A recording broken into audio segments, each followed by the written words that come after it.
Who are joining us on a day when we have watched the stock market continue to set new highs. The S&P, the Russell, and the NASDAQ. The Dow's not far off. And the question we always ask you is, do stocks look expensive to you at these prices? Well, they are definitely. If you had your choice between buying and holding a 30-year bond for 30 years or holding a basket of American stocks, there's just no question you're going to do better holding stocks. So it's more attractive considerably more attractive than fixed income securities. That doesn't mean they're going to go up or down tomorrow or next week or next year.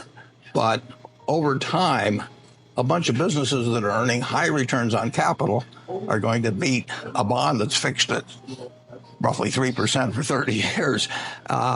And it's not my field of specialty, but actually they look stocks generally, which are their businesses, they're American businesses, 30 trillion worth of them, and they look cheaper than generally real estate. You're sitting with some cash in your pocket, you've had savings, and the question is, what do you do with it? You can buy a duplex next door and rent it out to people and do fine over time, or you can buy a small piece of farmland or something of the sort, or you can put it into something fixed income, bonds or bank deposits or whatever it may be.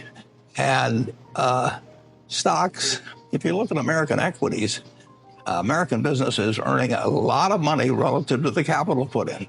And the reason stocks are worth a whole lot more than they were 20 years ago or 50 years ago or 100 years ago is companies have plowed back part of the earnings.